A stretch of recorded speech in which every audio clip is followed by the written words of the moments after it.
दोस्तों, स्वागत है आप सबका अरविंदो क्लासेज में।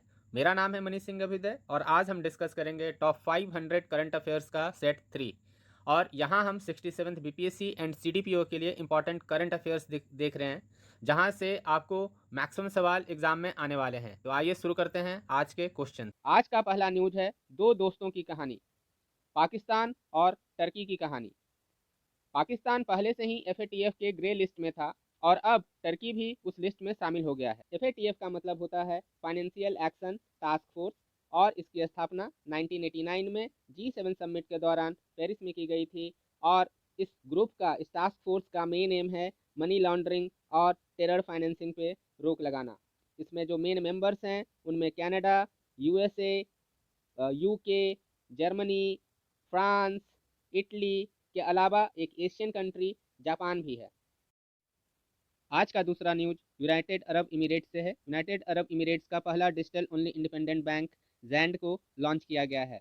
बैंक के प्रेजेंट प्रमोटर्स ने इसे इमिरेट्स एनबीडी से एक्वायर किया था। इस बैंक का पहले नाम दुबई बैंक था, जिसे अभी रिलॉन्च करते हुए इसका नाम चेंज कर जैंड कर दिया गया है। भारत का पहला state owned DNA testing lab Maharashtra के नागपुर में लॉन्च किया गया है।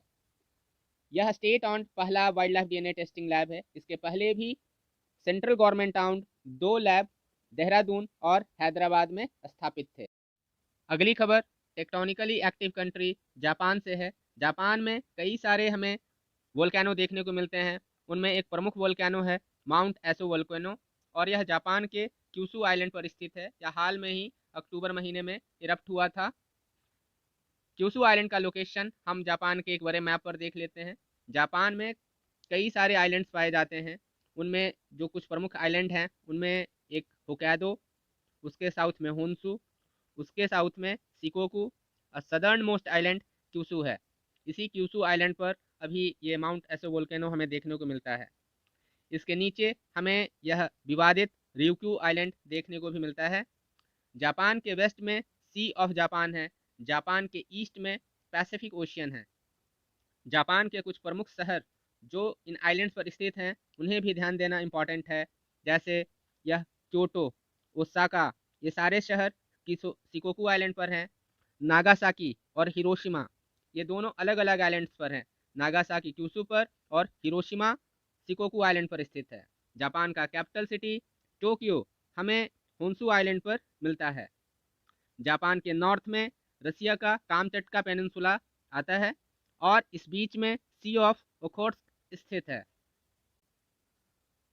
अगली खबर जम्मू एंड कश्मीर राज्य से है। जम्मू एंड कश्मीर राज्य का बंटवारा 2019 में कर दिया जाता है और धारा 370 भी एब्रोगेट कर दिया जाता है, जो कि जम्मू एंड कश्मीर को एक स्पेशल स्टेटस दे रहा होता है।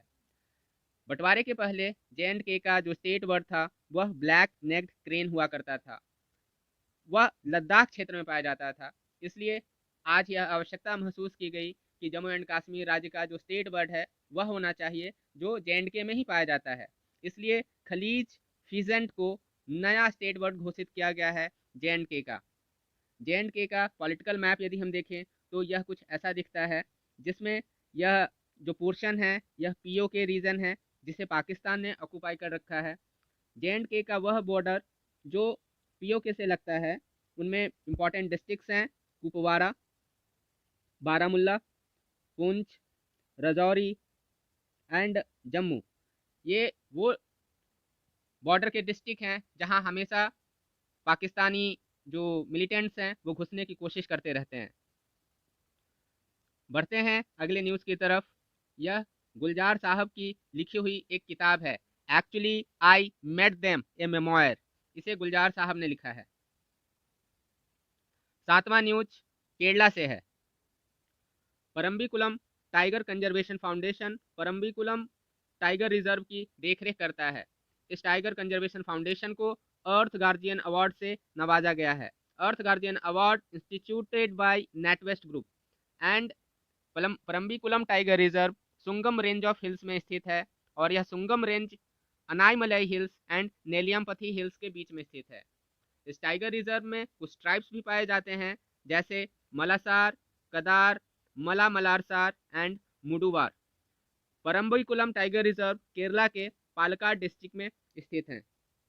केरला में पाए जाने वाले कुछ अन्य प्रोटेक्टेड एरियाज पे हम अपनी दृष्टि डालते हैं। इनमें एक प्रमुख है यह Wayanad wildlife sanctuary, Malabar, silent valley national park, Idukki, Periyar, Shendurney, Peppara, Neyyar, Mathikettan Shola, Pambadum सोला, कुरुंजी माला, इराविकुलम।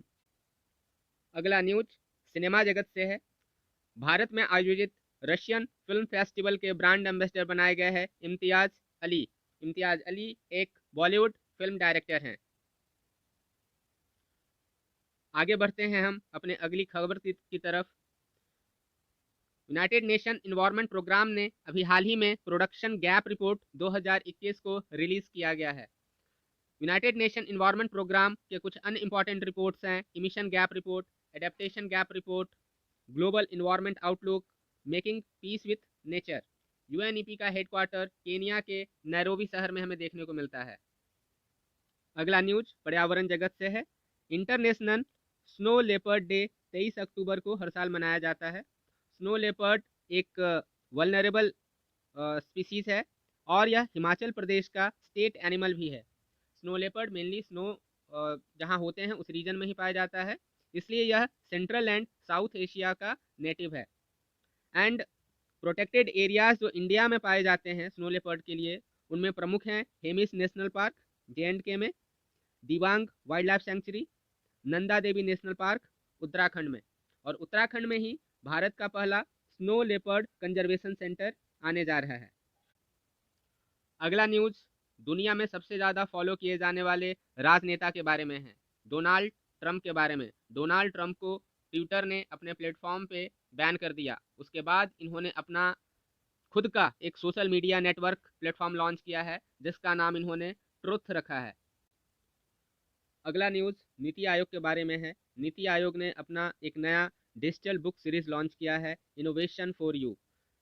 इसने अपने पहले संस्करण में हेल्थ केयर के बारे में बात की है और हेल्थ केयर में ये उन 45 हेल्थ टेक स्टार्टअप्स के बारे में बात करते हैं जिनकी शुरुआत अटल इंक्यूबेशन सेंटर में किया गया था। और ऐसा बताया जा रहा है इन्होंने जो प्रोडक्ट्स और टेक्नोलॉजी जो बनाई है वो डिसरप्टिव है एंड सस्टेनेबल फ्यूचर की ओर हमें ले जाता है। अगला न्यूज भारत के पड़ोसी मुल्क नेपाल के बारे में है। भारत ने अभी एक नया क्रॉस बॉर्डर रेल लिंक बनाकर नेपाल गवर्नमेंट को सौंप दिया है। यह रेल लिंक जयनगर जो कि भारत में है और कुर्था जो नेपाल में है, इन दोनों को जोड़ेगा। और इस रेल लिंक को पूरा करने वाली कंपनी इरकॉन है जो कि एक भारतीय PSU है। अगली खबर हरियाणा राज्य से है। हरियाणा सरकार ने अपने राज्य में परिवार पहचान पत्र स्कीम को लॉन्च किया था। इस स्कीम के तहत यह जिन परिवारों को यह सत्यापित करते हैं कि यह परिवार गरीब है, उस परिवार के बच्चों को यह फ्री में एजुकेशन देने की बात कर रहे हैं। और इसके लिए इन्होंने जो मानक तय किए हैं वह है कि यदि परिवार की आय प्रति वर्ष 1.8 लाख से कम है तो उनके बच्चों को हम फ्री में एजुकेशन देंगे। अगली खबर छत्तीसगढ़ राज्य से है। छत्तीसगढ़ राज्य में Shri Dhanvantari generic medical store खोले गए हैं। इस स्टोर में 50 से 70% के आसपास डिस्काउंट दिए जाएंगे सारे मेडिसिन पर जो भी इन स्टोर्स पर अवेलेबल होंगे। सेंट्रल गवर्नमेंट ने ऑलरेडी प्रधानमंत्री जन औषधि परियोजना के तहत जन औषधि स्टोर्स देश के विभिन्न भागों में खोल रखे हैं। अगला न्यूज़ हाइड्रोजन के बारे में है। हाइड्रोजन को भविष्य का ईंधन कहा जाता है। हाइड्रोजन के यहाँ आप कई प्रकार देख रहे होंगे, blue hydrogen, green hydrogen, brown hydrogen और ग्रे हाइड्रोजन। जब हम हाइड्रोजन को मीथेन से बनाते हैं और इस प्रक्रिया में जो बाई प्रोडक्ट कार्बन डाइऑक्साइड बनता है उसे हम एटमॉस्फेयर में रिलीज कर देते हैं तो इसे ग्रे हाइड्रोजन कहा जाता है। और इसी रिलीज कार्बन डाइऑक्साइड को यदि हम कैप्चर कर स्टोर कर देते हैं यानी इसका सिक्वेस्ट्रेशन कर देते हैं तो यह ब्लू हाइड्रोजन बन जाता है। अभी तक इन दोनों प्रक्रियाओं में आपने देखा कि कार्बन डाइऑक्साइड का उत्सर्जन तो हुआ। तीसरी कार्बन का टाइप हम जब देखते हैं ब्राउन हाइड्रोजन के बारे में, ब्राउन हाइड्रोजन कोल से बनता है और इसमें जो कार्बन डाइऑक्साइड निकलता है उसे एटमॉस्फेयर में रिलीज कर दिया जाता है। तो ग्रे और ब्राउन में डिफरेंस है कि ग्रे हाइड्रोजन CH4 से मीथेन से बनता है एंड ब्राउन हाइड्रोजन कोल से बनता है। इनमें जो सबसे जीरो कार्बन इमिशन वाला हाइड्रोजन होगा वह है green hydrogen. Green hydrogen is made from renewable energy और इसमें कोई भी कार्बन डाइऑक्साइड का इमिशन नहीं होता है। और भारत का India's largest green hydrogen making plant GAIL बनाएगा और इसकी कैपेसिटी 10 मेगावाट होगी। अगली खबर गोवा राज्य से है। प्रधानमंत्री नरेंद्र मोदी ने गोवा राज्य की तारीफ करते हुए यह बताया, गोवा राज्य कुछ महत्वपूर्ण स्कीम्स हैं उनको 100% अचीव करने वाला पहला राज्य बना है। जैसे इसने open defecation free status gain किया, राज्य के सभी घरों तक इलेक्ट्रिसिटी पहुंचाया, पाइप्ड वाटर कनेक्शन दिया एंड राशन सारे गरीबों तक पहुंचाने का काम गोवा राज्य ने किया है।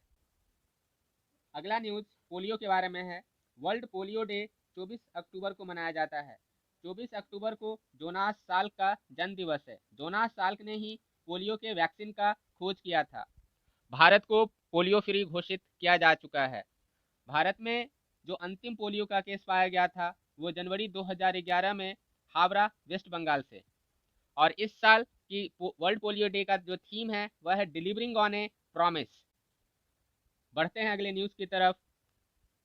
The story of India farm crisis, इस बुक को जयदीप हार्दिकर जी ने लिखा है।